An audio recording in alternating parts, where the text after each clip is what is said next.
Welcome to the back room. This is Joe-y Busuttil, This is Aaron Fleet.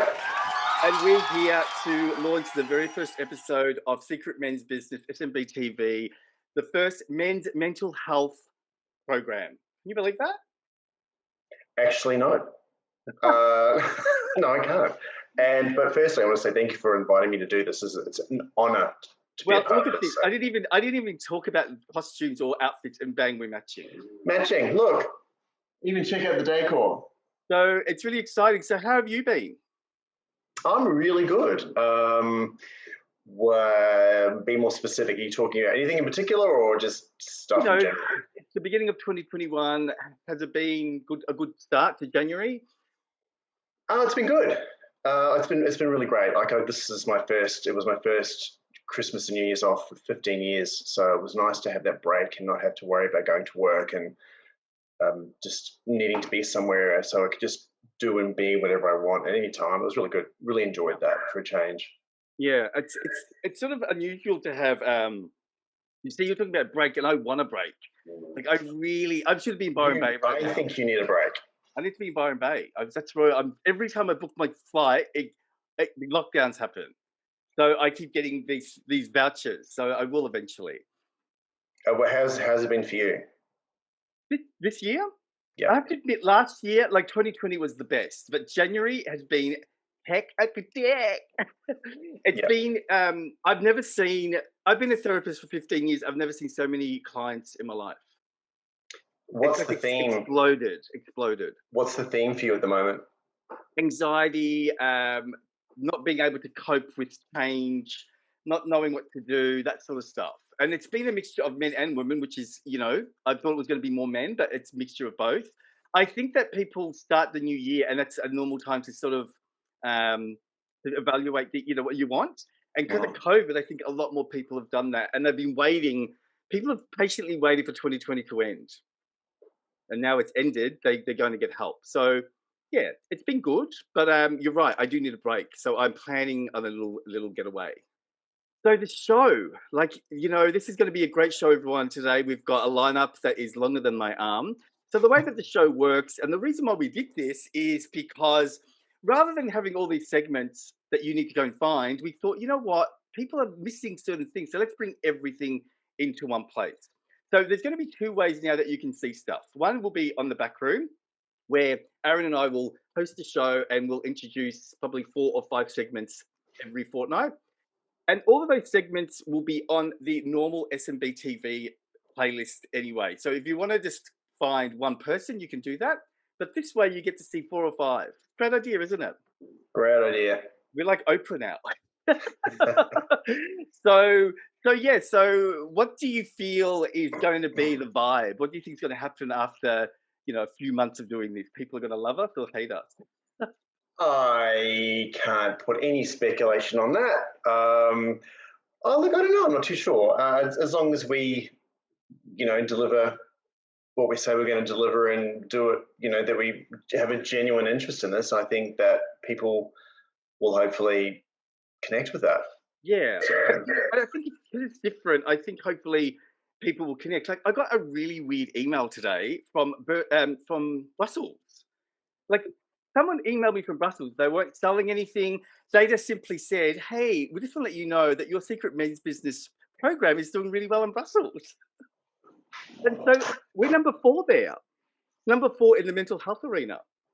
So that was really quite bizarre because they didn't try and sell me anything. They just sort of wanted to give me that information, which it's really nice to know that people around the world are watching and listening.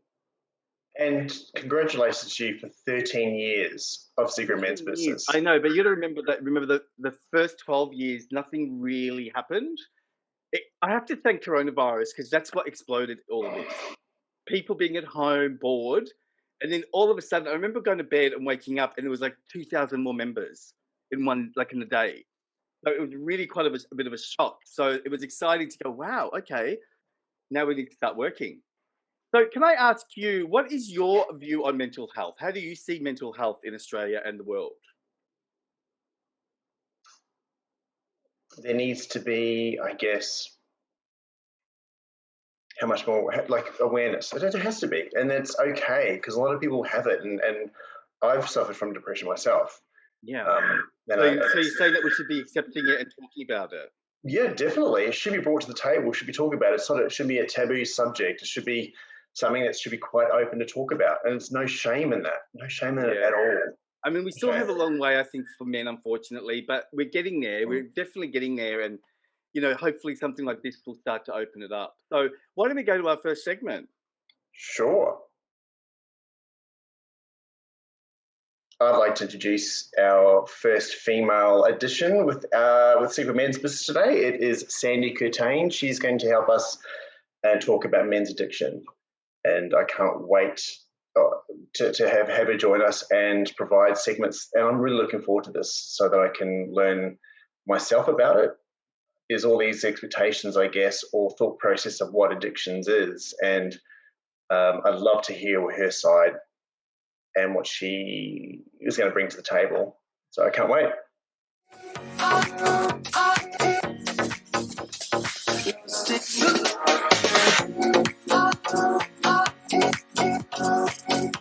Hello and welcome to the back room on the Secret Men's Business. I'm feeling very privileged to be asked to cover off some things with addiction. My name's Sandy Curtain and I am a counsellor, a psychotherapist and a clinical hypnotherapist. I've been working in the field, not specifically always addictions, but have worked over 10 years with people with addictions. And interestingly enough, there's a lot of misconceptions about what addiction is and what problems are. And even within those fields, there's some very, very fine lines about an addiction and a problem and recognising the difference between the two. There's also, as I say, this misconception about addicts in itself. And over the next couple of months, we'll go through and look at potentially what are addictions, what are problems, the people that become addicted, because it covers all fields. You get people that think addiction is by weak people. And as I say, having worked in that field for all those years and continuing to do, how addicts are seen in our society is really harsh, and often how addicts see themselves is incredibly harsh. I was at a seminar and doing a talk on wellness, and all the rest of it was a company, and one of the people from the floor asked if I worked with people with addictions, and I said, yes, I do. And he said, would you mind telling me a little bit about it? And the people that I was giving this talk to were the upper echelon of the company. And I said, well, I'm sure that we all know what an ice addict looks like. He's the guy that bashes down your door and doesn't care. He just needs to fill his addiction. He's got no teeth. He's dangerous. The coke addicts that, are sitting back in their offices, etc. And, everyone's sort of nodding, going, yep, sort of got the idea of what a coke addict is. And I said, the unfortunate thing is that person that is a coke addict, that is an alcoholic, that gambles, whatever addiction it is, not one of them sat up and put their hand up and said, sign me up for addiction. I'd really like to, fuck up my life. They're sitting back. They see themselves as failures. Society sees them as failures.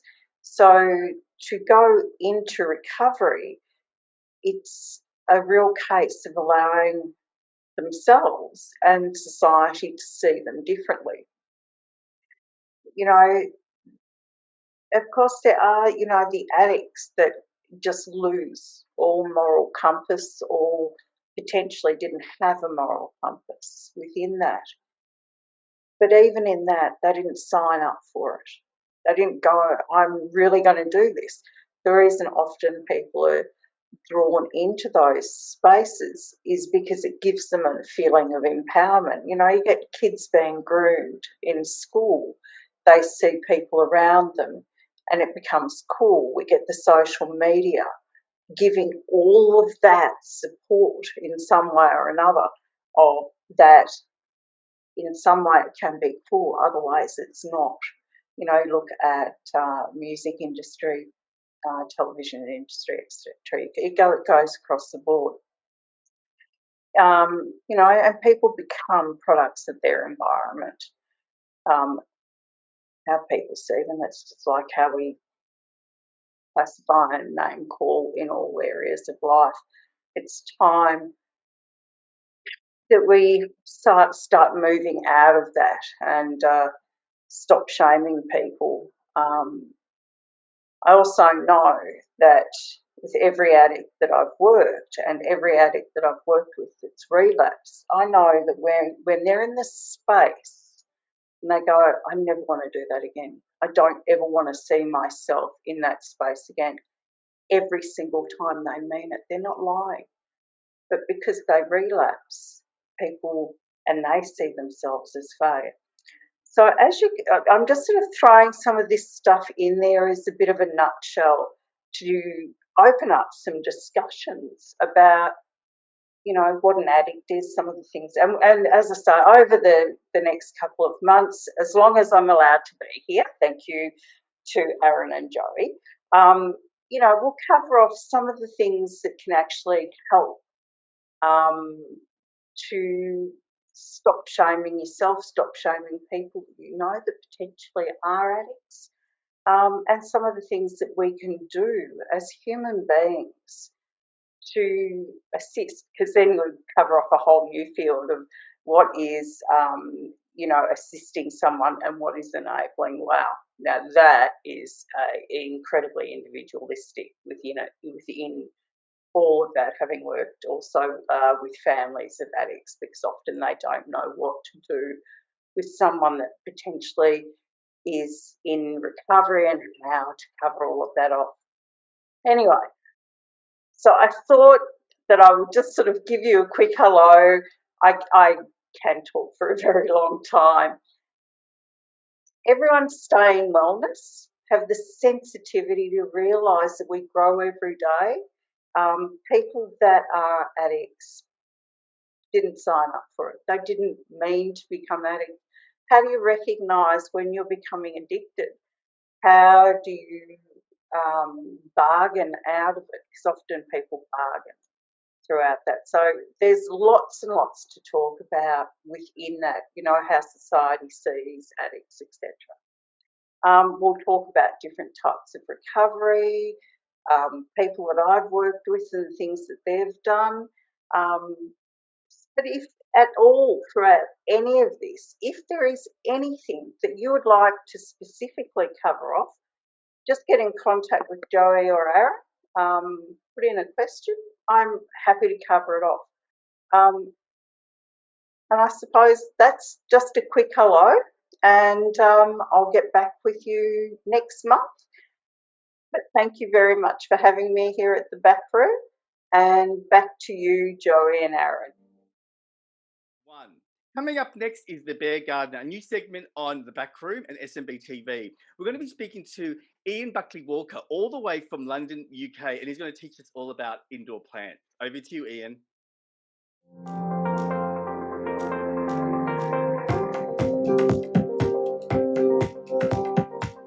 Hi there, my name's Ian Buckley-Walker and I'm the Bear Gardener, and this is my trusted assistant, Butch.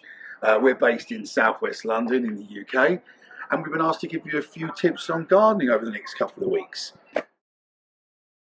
One of the most common phrases that you hear as a gardener is, I can't even look after a house plant. How am I going to take care of a garden? Well, in actual fact, house plants can actually be quite tricky things.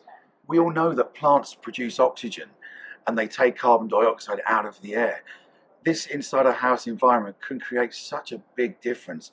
Just simply by having 2 medium-sized plants in your house, you can create up to 25% more oxygen levels at home. So what I'm going to do today is just share with you some tips on how to take care of of indoor plants because they can be quite tricky. Factors that affect planting, such as temperature, lighting, and humidity. And these are all stuff that we can control. So I'm going to give you a few tips today on what to look for when you're caring for plants inside the house. The first thing I'm going to talk about is probably the most important factor with houseplants, and that's watering. There are two things you can do. You can either overwater or you can underwater a plant. The most common, surprisingly enough, is actually overwatering. If you look over here on this plant, it's got a little bit of brown tip, and generally people look at that and the first thing that they think is, my plant needs watering.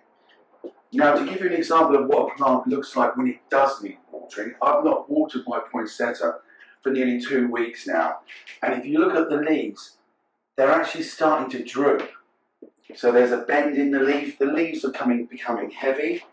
At the top here is an example of what they should look like. Nice, firm and upright. But because it's not been watered, you're getting this droop here. Before you water it, get your fingers, have a little feel around the soil at the top. But more importantly, put your finger down into that soil and feel whether the soil is actually damp or whether it's dry. Pull it out. That's always a good gauge of how wet the soil is. The more soil that's clagged around your finger, the damper the soil is going to be. Because this soil is actually quite dry, there's hardly anything on there. So this plant will benefit from a really good water. Another example of underwatering, if you look in there, the soil shrunk, has come away from the sides of its pot. This plant needs to be submerged in a lot of water and let that water drain back through that soil, let it expand back into the size of the pot. So I would literally just dunk that underwater, leave it in water, remove it from the water, leave it on the side or in a sink and let that water drain out and re-nourish that soil. Now, we looked at this plant earlier. There's brown tips on it. So we know that it's not being underwatered. You've got to have a look at the plant. Let's find out why it's got that brown tip. Stick your finger into that soil. Loads of mud on my finger. This soil is damp. So let's have a look underneath. Lift the pot out. You can see there's water dripping from this pot. And then at the bottom of the pot, excess water. So what's happening with this plant? The plant roots are basically being suffocated by the water and the roots are starting to rot. That's why these leaves are starting to go brown. The most important rule of gardening, DDD, remove dead, damaged and diseased. If you can remember those things, you're going to go far. So look at the tips. We don't want any leaves on there with brown tips. This plant's going to continue feeding this ugly leaf and it's going to use up excess energy in doing that. Remove the pot from the water. You know, let this drain out. Don't water this plant for a good 2 to 3 weeks. The soil levels will then go back to the correct moisture. And in the meantime, as I say, remove anything else that's dead, damaged or diseased. You want a nice, healthy looking plant. And just give that about 2 to 3 weeks and that will be back to looking amazing. So we've spoken about watering plants.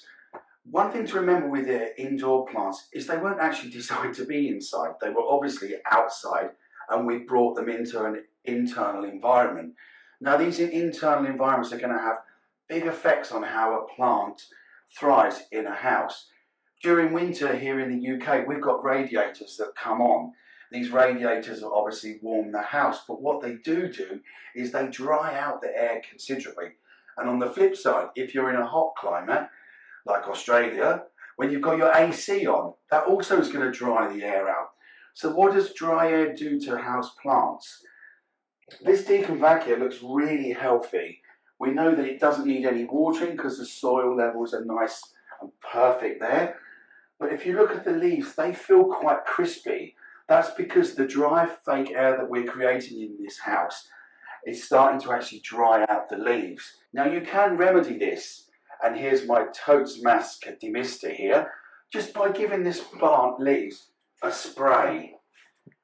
The water's absorbed directly into the leaf without you actually having to adjust the moisture levels in the soil.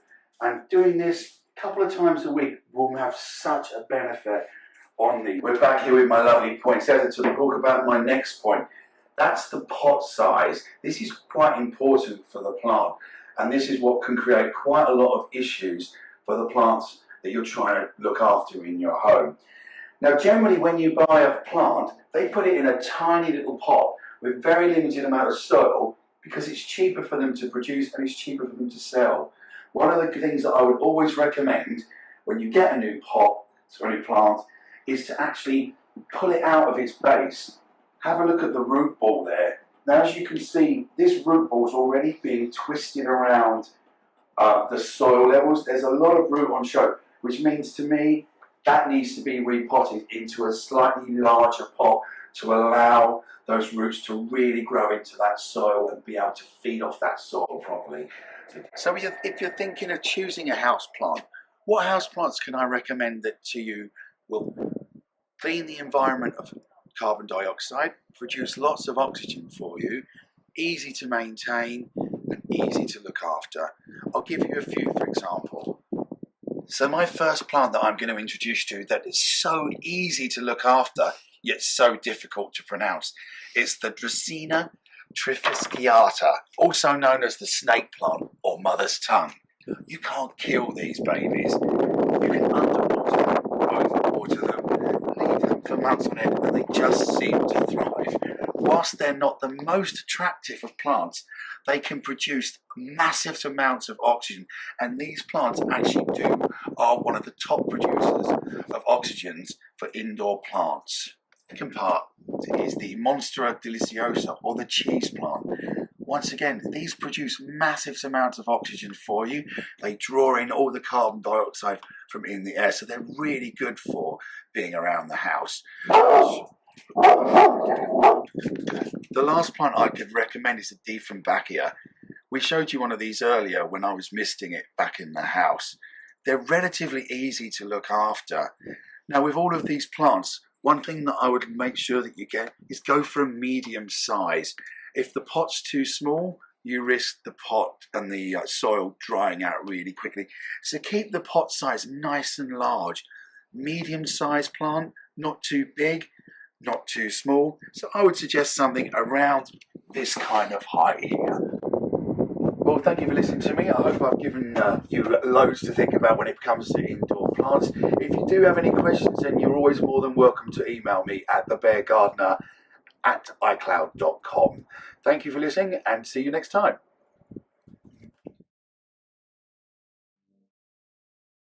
God, thank you, Ian, so much. I kill all my plants. Aaron, do you like plastic plants? Oh my God, that's a good idea. So is your whole house plastic? This isn't plastic. I water it daily. Look at it. No, but do you have real plants at home? I don't internally. No, I don't.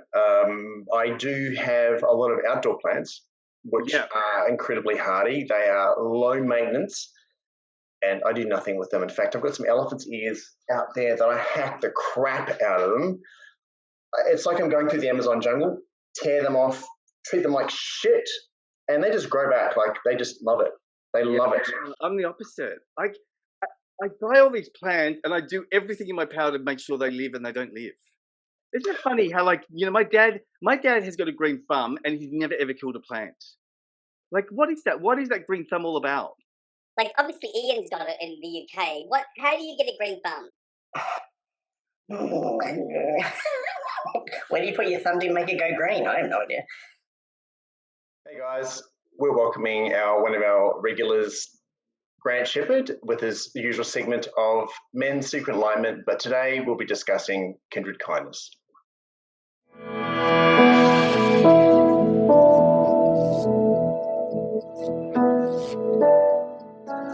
Hey there, SMB tribe. I trust you had a wonderful holiday and you're back into the new year and everything's going really well. Here in my life, things have been very, very busy. Moving into a new tiny home. Dad went for his first session of chemo yesterday. Lots and lots and lots of things going on, lots of changes.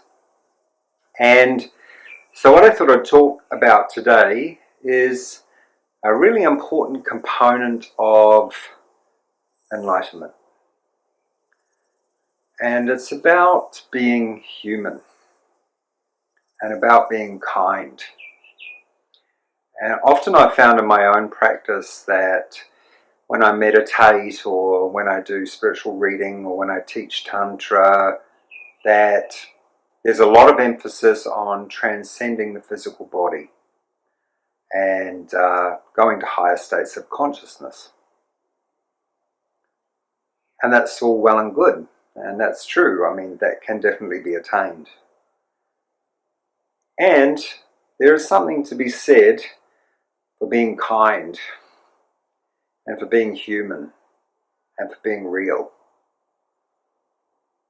A great way to do that is to be present and to be really aware of where I'm at, where other people are at, and remembering that everybody, no matter who we meet, has their own internal struggles that they're going through. And they're not necessarily telling anybody. That's why I love the work that SMB does. Secret Men's Business brings to light a lot of the issues that we as men face.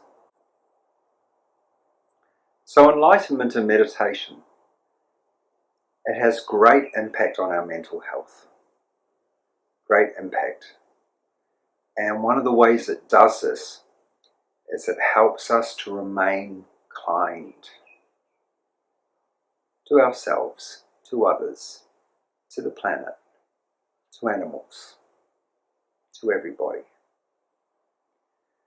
So what I would suggest as a practice is to be kind to yourself.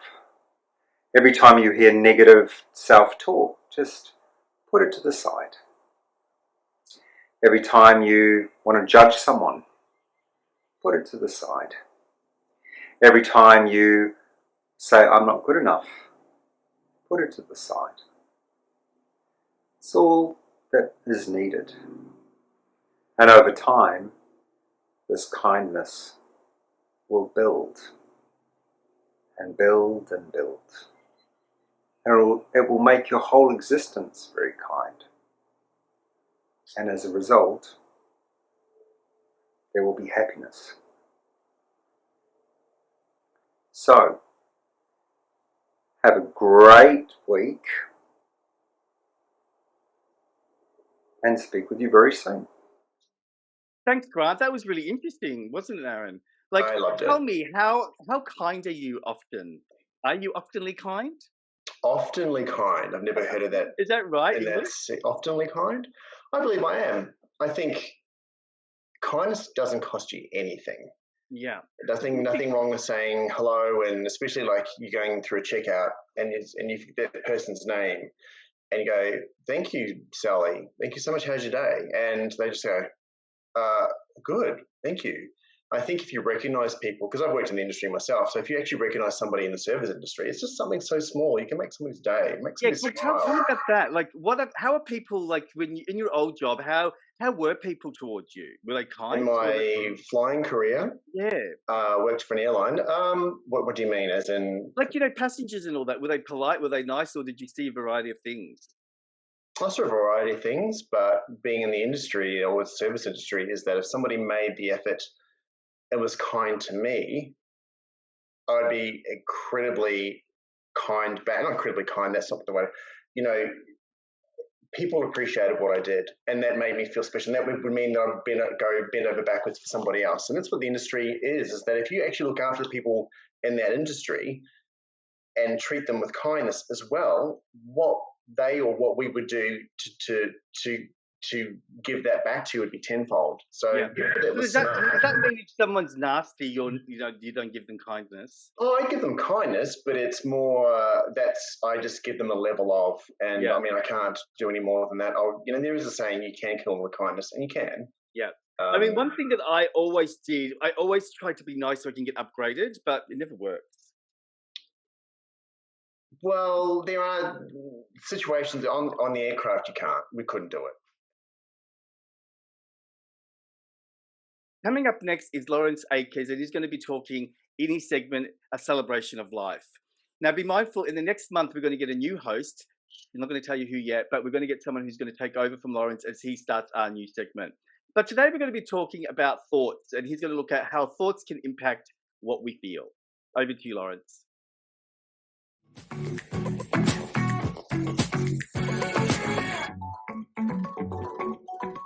Hi everyone, Lawrence here. You are on The Backroom on SMB TV. It's a celebration of life, a short little segment that hopefully brings your focus back to some of the simple but important things that make life a little bit more pleasant. And this week, I want to talk a little bit about this concept, this idea that our beliefs, our thoughts create our reality. Now, I know this is a really simple concept, and yet it seems to be one that people really still struggle with. I've spoken to many people who seem to be stuck in the story of their life, and whenever we try to give them a helping hand out, it's almost like they pull themselves back down into it because that story feels so real for them, so real. And I'm sure, most of us have beliefs about ourselves that don't serve us. Beliefs about not being good enough, not being attractive enough, not being slim enough, not being fit enough, not having the best dress sense. We certainly all have those beliefs. No one, I think, is really void of them. So the big question is, if we recognize that they're there, what can we do to work with them? Look, one of the first key things you need to do is to become an observer of your thoughts. I know it sounds like an interesting concept, but it's about being able to stand back and to hear what it is that's coming out of your mouth and to be able to recognize when a belief presents itself.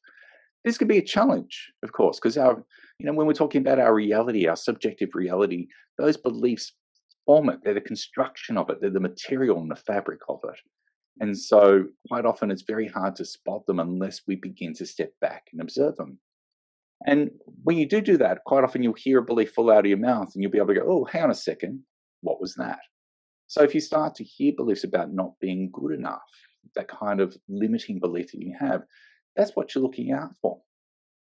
Once you hear them, then it's time to be able to ask yourself, do I actually really believe this?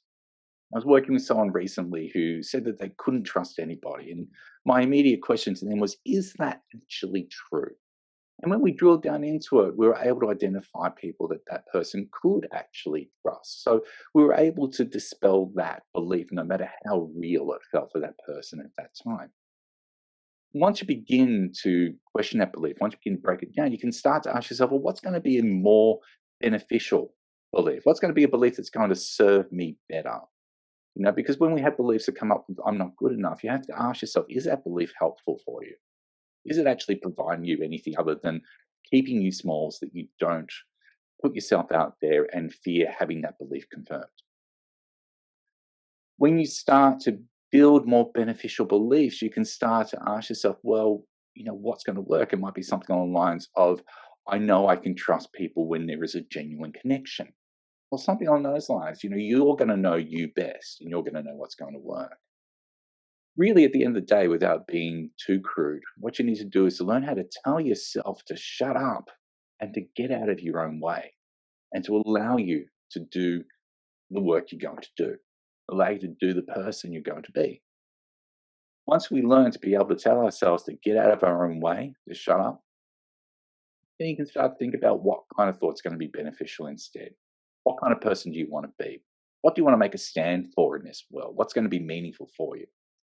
Once you've done that, hey, the world is your oyster. Or at least you're not going to be able to get so upset about some of those old beliefs that in the past may have held you back. I hope you found this helpful. In the meantime, it's back to you, Joey and Aaron.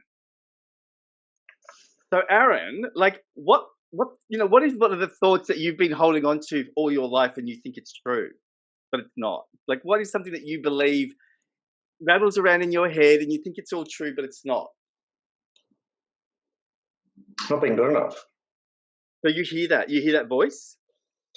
It does. It has popped up again just recently. I'm doing a bit of work on it, and it's just an old file, and it just pops up out of nowhere. So what is that? Why am I still holding on to that?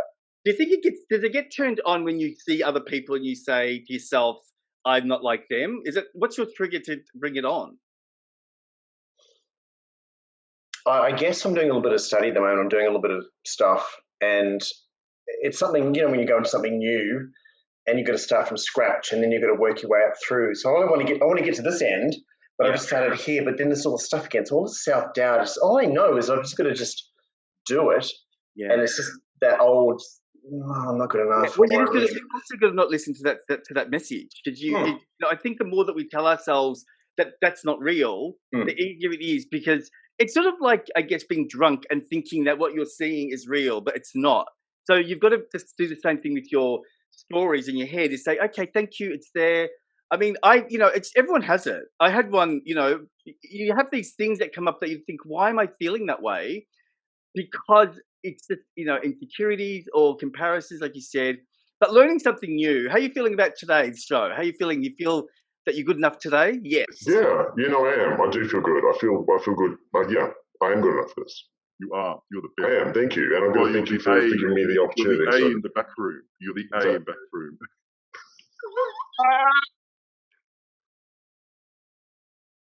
Hi, guys. This is a little bit of a snippet of a show that's on SMB TV if you'd like to see the whole thing, but it's Cooking with Rich. It's crumpet and bacon. Crumpets with bacon. Crumpet and bacon.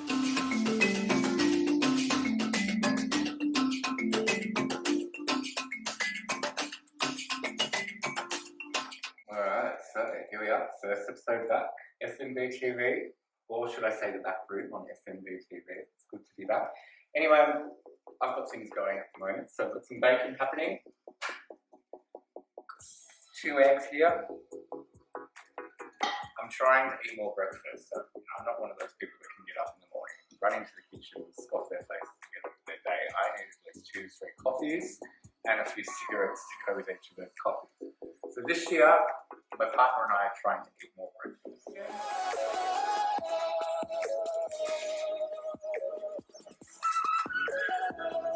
So I've used absolutely no oil in this or any sort of butter. I'm just letting the fats of the bacon come out. I'm going to turn it up a little bit. Get the ball rolling. So we're going to flip these around so you can see how all the air is going into the crumpet. You just want to keep turning it. So by the time your bacon's cooked, the egg should absorb into it. So they become quite soft. That sounds amazing, isn't it? Crackling bacon. I could have probably done some more bacon, but do the right thing. I reckon we can pop these in now. So just moving the bacon to one side. In go crumpets, so we'll go that side down first. So it's kind of like French toast, really. And we're just going to keep the rest of this on.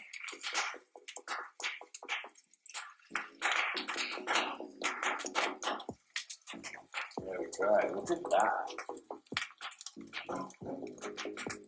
Looking delicious.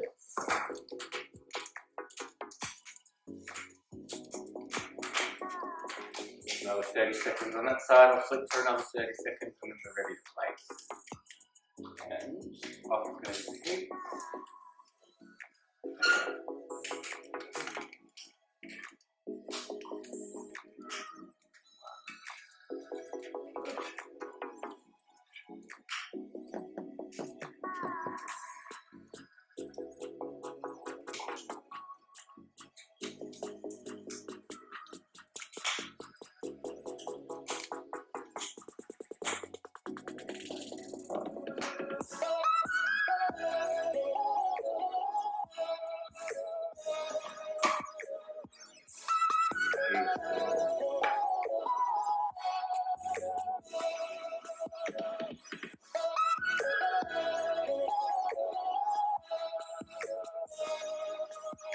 There you go, guys. There you come for some bacon and fish. So that's it for me. Back to you, Joey and Aaron, in the back room.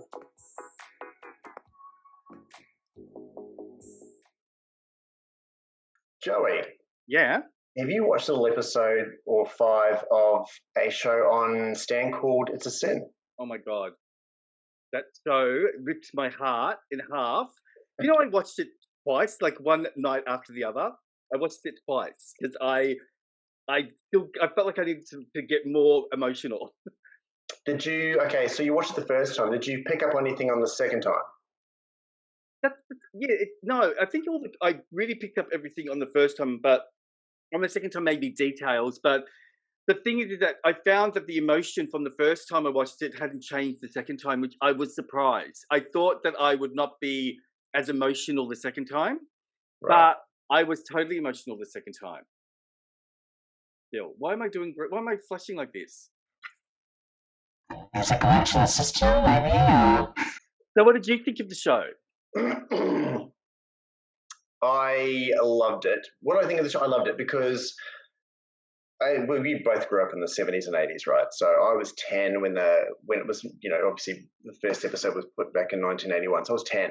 So all this stuff came back to me, like the songs, how everything was dressed and everything. And I guess it just sort of brought me back. And because I didn't have anything when I was growing up as a kid, all I had was the music. So when the music came up, it just took me back. I'm a bit older than you. I think I was about 12, 13. Did you know that, did you understand what HIV was when they started talking about this gay thing? Like, I was actually seeing someone.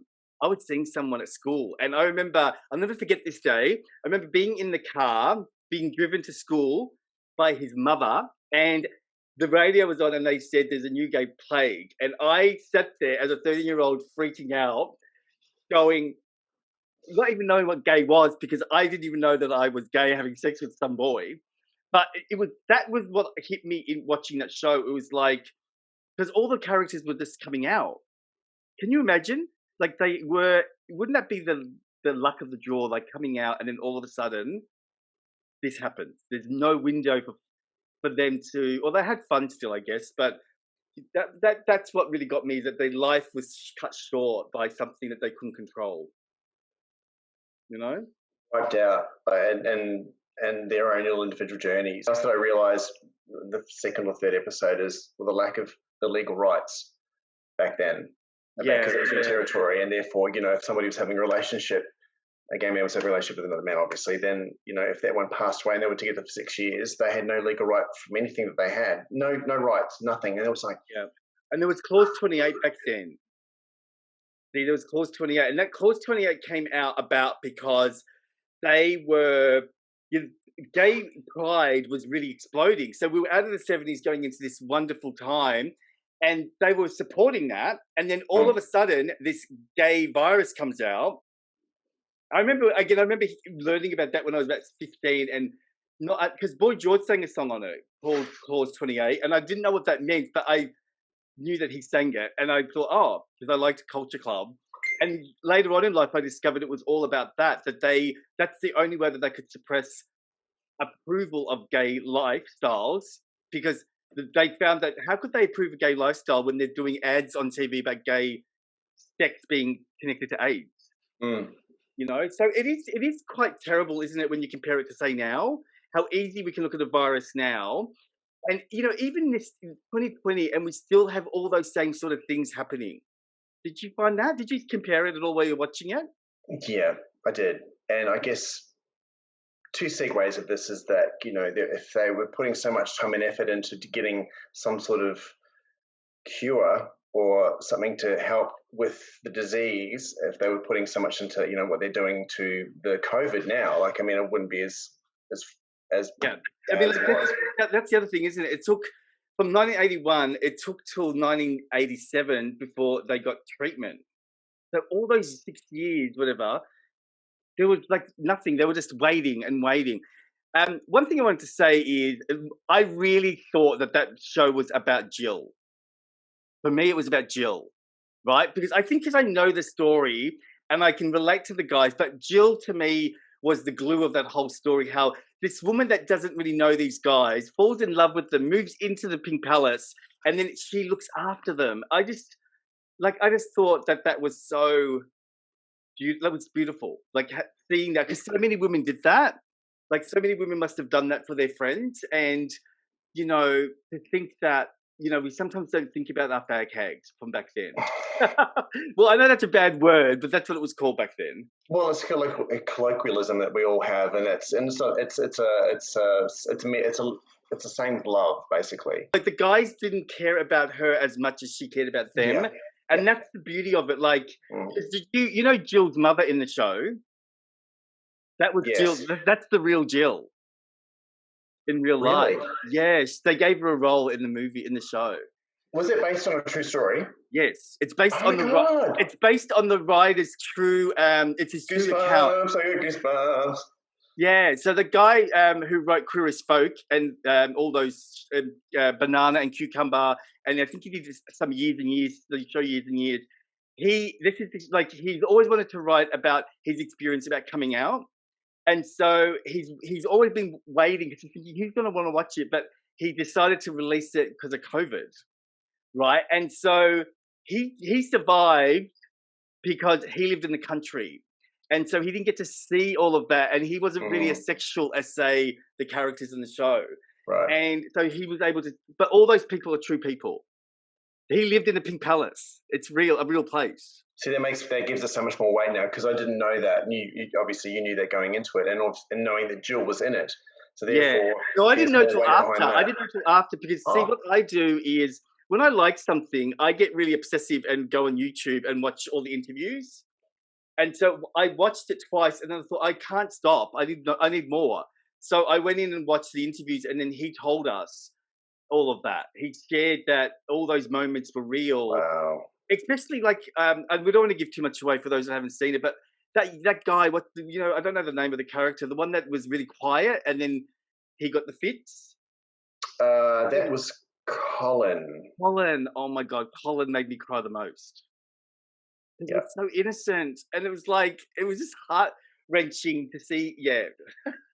And what was interesting, without going too much, because people that haven't seen it, is that how did that happen? And then it was answered in my head. It was just like, okay, got it. Yeah. Like I didn't think I actually came up with a different conclusion, right? But it's interesting how, because I think Colin represents, right? Because I remember seeing when I came out.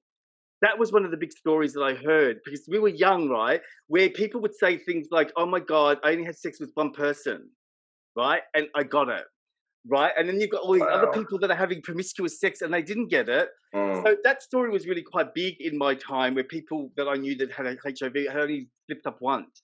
And so Colin represented that, because Colin was so sweet. You just didn't think that he was, I didn't think of him going into that at all. So yes, if you haven't watched it, everyone watch it. It's on Stan, and I think it's on HBO Max. And I predict, I don't know if it's going to happen, but HBO Max is also on. It's Foxtel, so it may come out on Foxtel later. Can I just add in? Have you heard of Fathers? No. Wow. I just want to piggyback off It's a Sin. It came out in March 2020, and I'll read the description of it. I've seen it.